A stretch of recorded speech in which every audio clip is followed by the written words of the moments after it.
नमस्कार। फोकस न्यूजको पर्खाइमा आफ्नो टेलिभिजन सेट अगाडि बसिरहनुभएका र युट्युब र फेसबुकको माध्यमबाट विश्वका विभिन्न स्थानबाट हामीलाई हेरिरहनुभएका तपाईँ सम्पूर्णलाई हार्दिक स्वागत गर्दछु। म सुदीप अधिकारी। दर्शक महानुभाव, बिहानीको सुरुवातसँगै चियाको चुस्कीमा मिठो अनुभूति गर्ने आम आदत भइसकेको छ। त्यही चियाको बिरुवा हुर्काउनेदेखि कारखानामा पसिना बगाउने श्रमिकका लागि भने श्रम ऐन र सामाजिक सुरक्षा कोष ऐन कार्यान्वयन नहुँदा चियाको विषय अमिलो अनुभूति हुने गरेको छ। अझ भनौँ, पछिल्लो समय चियामा समेत राजनीतिकरण हुँदै गएको र त्यसको मर्का साधारण किसान तथा उद्यमीमा परिरहेको छ। सरकारी स्तरबाट व्यवस्था भएको र राजनीतिक पार्टीमा आबद्ध किसान अनि व्यवसायीको मात्रै समस्या सुनवाई हुने गरेको आरोप उनीहरूको छ। लक्ष्य पूरा नभएको विषयमा साधारण किसान तथा उद्यमी आक्रोशित छन्। यति मात्रै होइन, अहिले विभिन्न बाहनामा चिया किसानदेखि चिया बगानमा कार्यरत श्रमिक अनि मजदुरहरू मारमा परिरहेका छन्। दर्शक महानुभाव, चिया हामीले गर्व गर्ने र निर्यात पनि गर्ने कृषि उपज हो। हामीमध्ये धेरैको सूर्य चियाकै कपबाट उदाउँछ। हामी दिनमा धेरै पटक चिया पिउँछौँ। त्योभन्दा ठुलो कुरा, चिया कुनै वर्ग विशेषको पेय होइन। यसमा कफीको जस्तो आधुनिक र माथिल्लो वर्गको छाप लागेको पनि छैन र यो संसारमा कतै पनि गरिबको पेय पनि ठानिएको छैन। यो राष्ट्रिय महत्त्वको उत्पादन र साझा पेय बारेमा चाख बढाउनै पर्छ। चाख बढेसँगै गुणस्तर बढ्छ र खपत पनि बढ्छ। तर यही चियाभित्र धेरै अमिला कथा र व्यथाहरू लुकेका छन्। आजको फोकस न्युजमा यही प्रसङ्ग। सुरुमा यो रिपोर्ट हेर्नुहोस्। श्रम ऐन र सामाजिक सुरक्षा कोष ऐन भएन कार्यान्वयन, चिया श्रमिक समस्यामा।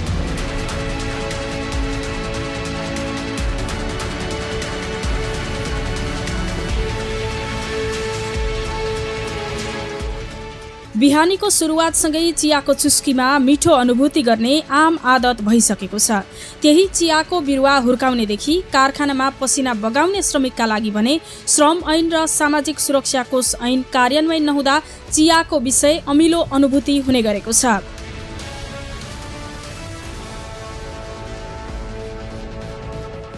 खास गरी पूर्वी नेपालमा उत्पादन हुने चिया बगान र उद्योगमा 80,000 बढी श्रमिक कार्यरत छन्। वैज्ञानिक आधारमा श्रमको मूल्य र प्रचलित सुविधा नपाउँदा ती श्रमिकको अवस्था दयनीय छ। श्रमिकहरूले पटक पटक आन्दोलन गरे पश्चात श्रम ऐन र सामाजिक सुरक्षा कोष ऐन कार्यान्वयन गराउन सरकार सहमत भएको थियो।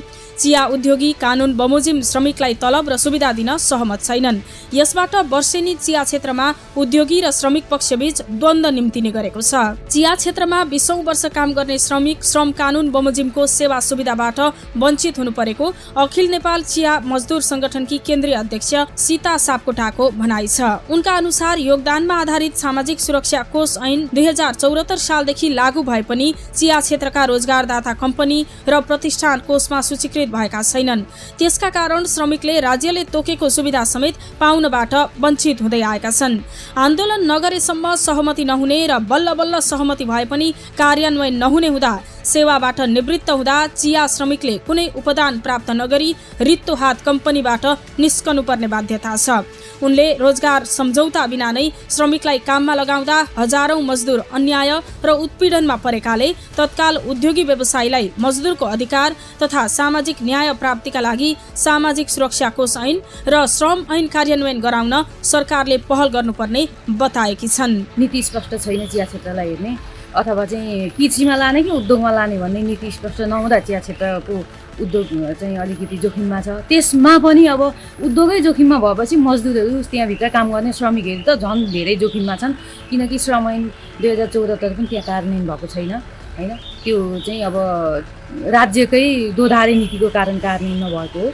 अर्को चाहिँ योगदानमा आधारित सामाजिक सुरक्षा कोष जो आएको छ नि त, त्यो पनि चिया क्षेत्रमा कार्यान्वयन अहिलेसम्म भएको छैन। न उद्योगी सूचीकरणमा परेका छन्, सूचीकृत भएका छन्, न त्यहाँका श्रमिकलाई सूचीकरण गरेका छन्, न चाहिँ त्यो चाहिँ योगदानमा आधारित सामाजिक सुरक्षाको कोषमा उनीहरू सूचीकृत भएका छन्, न मजदुरलाई गरेका छन्। त्यसो हुँदाखेरि मजदुरहरू दुईतिरबाट मार्नु परेको छ। श्रम ऐन पनि कार्यान्वयन नहुने र चाहिँ सामाजिक सुरक्षा पनि सूचीकृत नहुने भएपछि चाहिँ न्यूनतम पारिश्रमिकको कुरा पनि त्यहाँनिर अलिकति अलमलमा पर्छ होइन। न्यूनतम पारिश्रमिक श्रम ऐन अन्तर्गत आउने हो जहिले पनि, तर 2-2 वर्षमा। तर यहाँ चाहिँ चियामा 2-2 वर्षमा हुनुपर्ने यो चोटिको अहिले 79 सालको चाहिँ मजदुरले पाउनुपर्ने जुन वृद्धि तलब हो नि त्यो अहिले पाएन। 79 सालमा चिया मजदुरको हकमा चाहिँ तलब वृद्धि नै भएन। त्यो हुँदाखेरि त्यसमा नि मार्नु परेका छन्। अनि अधिकारको कुरामा अब अहिले नियुक्ति पत्र दिएर मजदुरहरूलाई काममा लाउनु पर्ने होइन, नियुक्ति पत्र पनि दिँदैन र स्थायी नियुक्ति हुने कुरा पनि अब श्रम ऐन र 74 र चाहिँ सामाजिक सुरक्षा ऐनले चाहिँ स्थायी नियुक्ति भन्ने कुरा चाहिँ हटाएको छ होइन। चिया मजदुरलाई भोकै मर्न नदिने हो भने सरकारले रासन कार्ड मार्फत सहुलियतमा खाद्यान्न दिनुपर्ने उनको सुझाव छ। नेपाल कृषि तथा बगान श्रमिक संघका प्रतिनिधि सन्त कुमार राई अझै पनि मजदुरका लागि सुरक्षित आवास, खानेपानी र शौचालयको राम्रो व्यवस्था नभएको बताउँछन्। उनले चिया क्षेत्रमा काम गर्ने मजदुर विषादीका कारण दीर्घ रोगको शिकार बन्दा पनि सरकारवाला पक्ष गम्भीर नभएको आरोप लगाए। श्रम ऐन, योगदानमा आधारित सामाजिक सुरक्षा कोष ऐन सरकारी तथा निजी चिया क्षेत्रमा तत्काल लागू नगर्ने हो भने श्रमिकले आगामी चैतदेखि सबै उद्योग र बगान बन्द गर्ने चेतावनी उनले दिएका छन्। चिया नै समस्या भएपछि त्यहाँ काम गर्ने, त्यहाँ आश्रित चिया मजदुरको समस्या त झन् विकराल छ। मुख्य कुरा भनेको चाहिँ हामी मजदुरको क्षेत्रबाट हेर्दाखेरि के पाउँछौँ भन्दाखेरि यो राज्यमा कानुन छ, कानुनलाई नमान्ने चिया व्यवसायहरू चाहिँ अराजक छ। हामीलाई चाहिँ त्यस्तो लाग्छ, किनभने चिया क्षेत्र समस्या परिरहँदाखेरि त्यसको चाहिँ समाधान गर्नको लागि पहल गर्ने कुरा एउटा विषय होला। अब चियाको समस्या भनिरहँदाखेरि त्यो एउटा चाहिँ नाफा नोक्सानको कुरा होला, तर त्यहाँ काम गर्ने मजदुरको त जीवन सिद्धिँदैछ। आज चाहिँ मजदुरहरूले सेवाबाट हट्दाखेरि ऊ चाहिँ घरबार विहीन हुनुपर्ने स्थिति छ, किनभने त्यहाँ बस्ने घर पनि दिँदैन अनि उसको बाहिर कतै घर पनि छैन। अहिले भइरहेको जुन सामाजिक सुरक्षा ऐन छ त्यो कार्यान्वयन नभएकोले गर्दाखेरि झन् भविष्य डामाडोल भएको छ। कम्तीमा कानुन कार्यान्वयन गर्ने हो भने सामाजिक सुरक्षा ऐनले चाहिँ चिया मजदुरको भविष्यलाई चाहिँ व्यवस्थापन गर्ने गरिकनको ऐन आएको छ, तर अहिलेसम्म कार्यान्वयन भएको स्थिति छैन। यता राष्ट्रिय चिया तथा कफी विकास बोर्ड भने श्रम ऐन र सामाजिक सुरक्षा कोष ऐन कार्यान्वयन गराउन आफूहरू लागि परेको दाबी गरिरहेको छ। श्रम ऐन 2074 अनुसार त्यसको प्रभावकारी कार्यान्वयनको लागि हामीले संवाद छलफलहरू चलाइरहेका छौँ, जनचेतना अवेरनेसका कार्यक्रमहरू गरिरहेका छौँ। सामाजिक सुरक्षा कोषमा चाहिँ सबैलाई सूचीकृत हुन आह्वान गरिरहेका छौँ। अब उहाँहरूको चाहिँ यो पटक बढ्ने जति हो नियमअनुसार त्यसको चाहिँ उहाँहरू उद्योग प्रतिष्ठान र चाहिँ सम्बन्धित श्रमिक ट्रेड युनियनले छलफल अन्तर्क्रिया हुने हामीले जानकारी पाएका छौँ। सायद यो समस्याको समाधान निकट भविष्यमा हुन्छ। नेपालमा 27,500 हेक्टर क्षेत्रफलमा चिया खेती हुने गरेको तथ्याङ्क छ। त्यसमध्ये 10,500 हेक्टर चिया खेती झापामै हुने गरेको राष्ट्रिय चिया तथा कफी विकास बोर्डले जनाएको छ। नेपालमा चिया उत्पादन गर्ने 30 अर्थोडक्स र 38 सीटीसी गरी 68 ठूला चिया उद्योग सञ्चालनमा छन्। ती बाहेक 150 भन्दा बढी साना अर्थोडक्स प्रशोधन उद्योग सञ्चालनमा छन्। नेपालमा 160 भन्दा बढी चिया बगान छन्।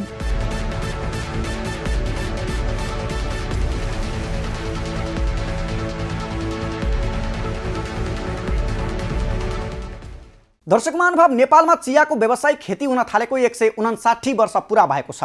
इलाम चिया कमानमा विक्रम सम्वत 1920 मा चियाको व्यावसायिक खेती सुरु भए यता चिया खेती गर्नेको संख्या र उत्पादन दिनदिनै बढ्दो छ। राष्ट्रिय चिया तथा कफी विकास बोर्डको तथ्याङ्क अनुसार 160 हाराहारीमा ठूला चिया बगान छन् भने 15,000 जना भन्दा बढी साना किसान चिया खेतीमा संलग्न छन्। 17,000 हेक्टरमा वार्षिक 2 करोड 80 लाख किलो चिया नेपालमा उत्पादन हुन्छ। झन्डै 4 अर्ब रुपैयाँ बराबर विदेशी मुद्रा आर्जन गर्ने चिया क्षेत्रमा 1,50,000 जनाले प्रत्यक्ष रूपमा रोजगारी पनि पाएका छन्। तर 159 वर्षदेखि व्यावसायिक चिया खेतीसँग जोडिएका समस्या घट्नुपर्ने हो, तर घट्नुको साटो दिन प्रतिदिन बढ्दो छ। चिया खेतीसँग यसको उत्पादन मात्र नभई पर्यटन समेत जोडिएको भए पनि चिया क्षेत्रका समस्या समाधान गर्न भने तीनै तहका सरकार उदासीन देखिएका छन्। 3 तहका सरकार बनेपछि चिया क्षेत्रका समस्या समाधान होला भन्ने आशामा रहेका किसान, उद्योगी र श्रमिक यसका लागि अहिले पनि सरकार समक्ष याचना गर्न बाध्य छन्। थप प्रसङ्ग यो रिपोर्टमा। चिया गुणस्तर परीक्षणको झमेला नेपालमा नहुँदा भारतकै भर।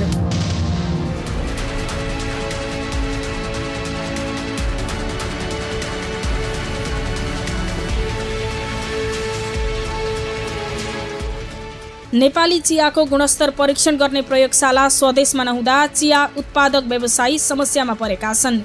नेपालको चिया गुणस्तर परीक्षण नगरी भारतले आयातको अनुमति दिँदैन। स्वदेशमा प्रयोगशाला नहुँदा व्यवसायीलाई भारतकै पश्चिम बङ्गालको कोलकातामा परीक्षण गर्नुपर्ने बाध्यता छ।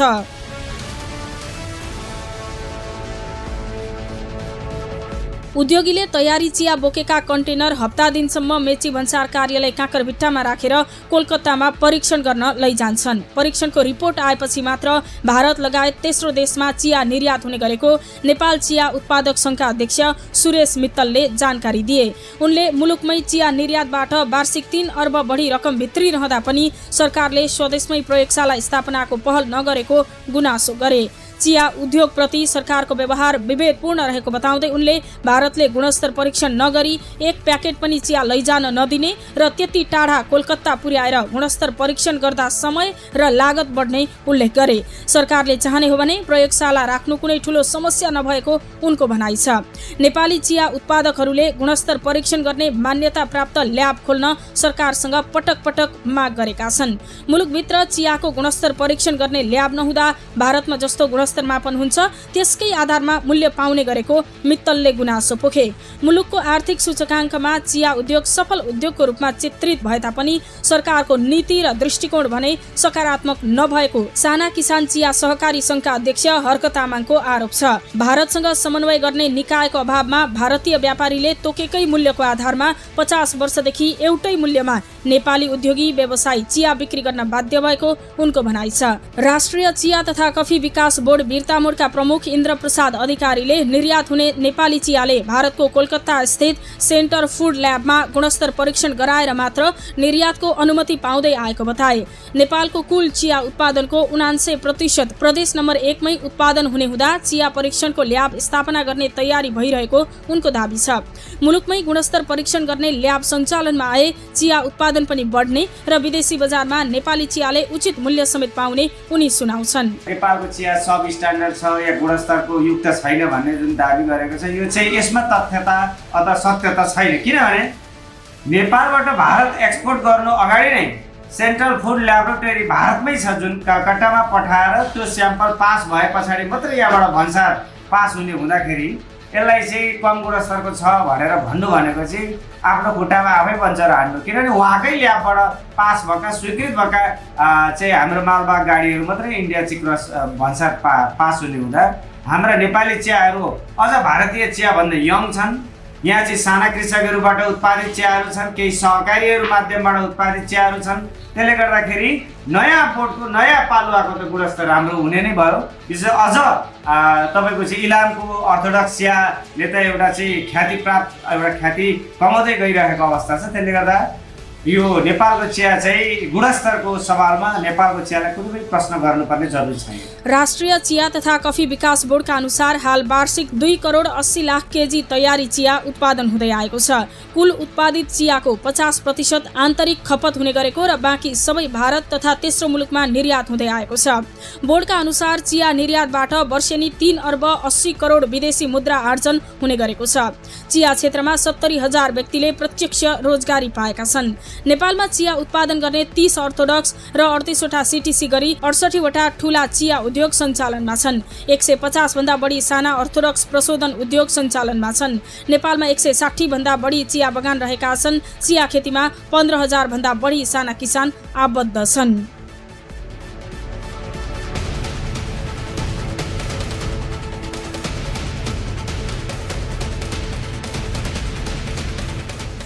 दर्शक महानुभाव, स्पष्ट नीति नहुँदा चिया क्षेत्रका समस्या समाधान हुन सकेको छैन। चिया क्षेत्रका समस्या समाधानमा तिनै तहका सरकार अलमलमा रहँदा किसान तथा उद्योगी चिया खेतीको विकल्पको खोजीमा लाग्न थालेका छन्। चिया क्षेत्रका समस्या समाधान कसले गर्ने हो, अहिलेसम्म स्पष्ट नीति नभएको चिया किसान र उद्योगीहरू बताइरहेका छन्।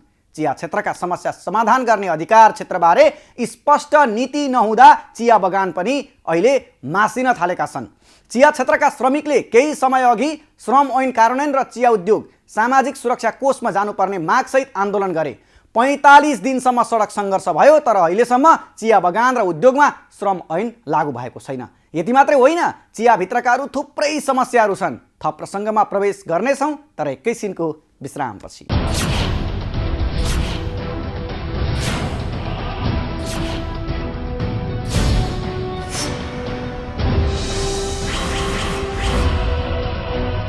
विश्रामपछि पुनः स्वागत छ। तपाईँ हिमशिखर टेलिभिजन त्यसैगरी हाम्रो युट्युब च्यानल र फेसबुकको पेज मार्फत फोकस न्युज हेर्दै हुनुहुन्छ र आज चियाभित्रको तितो कथा र व्यथा देखाइरहेका छौँ, बोलिरहेका छौँ हामी। र चियाभित्रका अमिलो व्यथाका बारेमा पनि केन्द्रित भइरहेका छौँ आज हामी। अब चाहिँ विश्राम अघिको बाँकी सन्दर्भ जोड्दैछौँ यो रिपोर्टमा। धमाधम मासिँदैछ चिया बगान, श्रमिकले के गर्ने?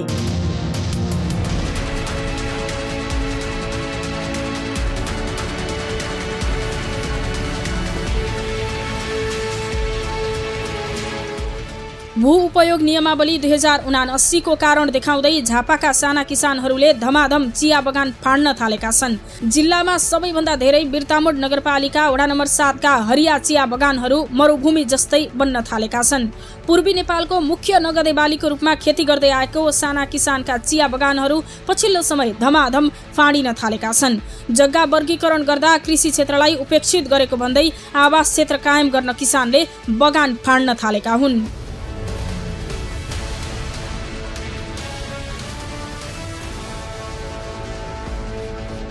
बिर्तामोड नगरपालिकाले जग्गाको वर्गीकरण गर्दा ड्रोनबाट हरियो देखिने भागलाई कृषिमा वर्गीकरण गर्ने भनेपछि साना चिया किसानहरू त्रसित बन्न पुगे। कृषि योग्य जग्गाको खरिद बिक्री समेत रोक्ने भन्ने जस्ता सूचना जारी गरेका कारण किसानले चिया फाड्न थालेको राष्ट्रिय चिया तथा कफी विकास बोर्ड झापाका प्रमुख इन्द्र प्रसाद अधिकारीले बताएका छन्। जुन अहिले स्थानीय निकायले विशेष गरेर बिर्तामोड नगरपालिकाको चाहिँ 10 नम्बर वार्ड 7 नम्बर वार्डका केही कृषकहरूले यो जुन भू उपयोग ऐन 2076 अनुसार जुन प्रयोजनको लागि चाहिँ क्षेत्र निर्धारण गर्ने हो, जस्तै आवासीय क्षेत्र, औद्योगिक क्षेत्र, कृषि क्षेत्र भनेर जुन छुट्याइएको छ, कृषि क्षेत्रमा छुट्याइएको कृषिकै उद्देश्यको लागि चाहिँ त्यसलाई चाहिँ कायम गर्नु पर्यो। त्यही अनुसारको कर सङ्कलन गर्ने नीति बनाएको हुनाले केही रोडको छेउछाउमा रहेका चिया बगानहरू लगभग हाम्रो जानकारीमा भएअनुसार चाहिँ 20 देखि 25 बिघा जमिनका चिया बगानहरू अप्रुभ गर्नुभयो। तर अब यो बाध्यात्मक कार्य परिस्थिति चाहिँ होइन। यदि यो भू उपयोग ऐनभन्दा अगाडि नै लगाइएका चियाका बोटहरू या अन्य बालीहरू या रुखहरू या कृषि क्षेत्रमै उपयोग गरिँदै आएको छ भने अन्य क्षेत्रको जस्तै आवास क्षेत्रको काम नहुन्जेलसम्ममा कृषि क्षेत्रकै काम गर्ने गरी गर्न सकिनेछ भनेर पनि त्यो ऐनले चाहिँ व्याख्या गरेको हुनाले यसलाई चाहिँ स्थानीय भू संरक्षण अथवा भू उपयोग समितिको स्वीकृति लिएर त्यो चाहिँ उहाँहरूले कृषि क्षेत्र नै गर्न सक्नुहुन्छ। सरकारले जग्गा व्यवस्थापन गरी समुचित प्रयोग गर्न भू उपयोग ऐन 2076 को दफा 32 का आधारमा गएको जेठ 23 गते भू उपयोग नियमावली 2079 जारी गर्यो, जसका कारण किसानहरूले कृषिको जग्गा कित्ता काटमा समस्या हुने भन्दै चिया बगान फाडेको झापामा सबैभन्दा धेरै चिया बगान फाडिएको क्षेत्र बिर्तामोड 7 का वडा अध्यक्ष कृष्ण प्रसाद खरेल अविरलले बताए। खरेलका अनुसार बिर्तामोड 7 मा मात्र 100 बिघा भन्दा धेरै भूभागको चिया फडानी भइसकेको छ। बिर्तामोडमा मात्र 200 बिघा हाराहारीमा चिया बगान मरुभूमि जस्तै बनेका छन्। बगान फाडिदा 500 जना भन्दा धेरैको रोजगारी गुमेको छ।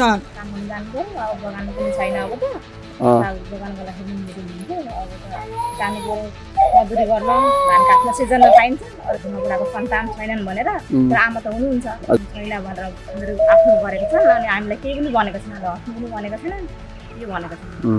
के गर्नु त्यही मजदुरी गर्दै अब केही पाउँदैन, यता केही छैन। भयो भने त त्यो काम गर्दा पनि हुन्छ छैन, ठुलो फ्याक्ट्रीहरू छैन। त आउँदै एकदम मसिनो पार्नु डोल राखेर अनि पोलिथिनमा हाल्नु लगायो, त्यो पनि 100 कडा हिसाब, कतै पनि पैसा भेटिँदैन। अनि त्यहाँदेखि डोल राखेर अनि एकै गोडा पोलिथिनमा लगेर अनि खाल्टो खनेर लोग्ने मान्छेले खाल्टो खन्थ्यो अनि हामीहरूले चाहिँ अनि रोप्थ्यौँ। के गर्नु र दुःख छ नि, दुःख कष्ट छ, तर के गर्नु त्यस्तै। अब पोलिथिन पनि गर्नु नदिने अनि अब त्यो अरूलाई खेती गर्नु पनि दिँदैन थियो पहिला, पोलिथिन पनि दिँदैन, अरू बिरुवा रोप्नु पनि दिँदैन। मालिकहरूले आफै उत्पादन गर्ने, खेती गर्ने, केही गरेर गर्छु गर्ने।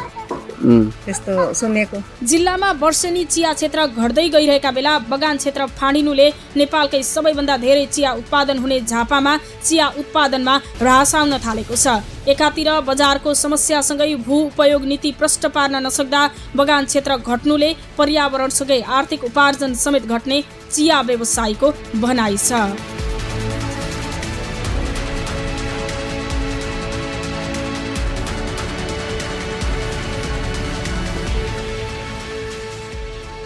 र यति नै आजको फोकस न्यूज। अर्को श्रृङ्खलामा पुनः भेटघाट हुनेछ। थप न्यूजका लागि हाम्रो वेबसाइट www.himsikatv.com.np लगइन गर्नुहोला। वीरतामोड सहकर्मी राजकुमार ओलीलाई विशेष धन्यवाद। आजलाई हामी सबैलाई बिदा दिनुहोस्। नमस्ते।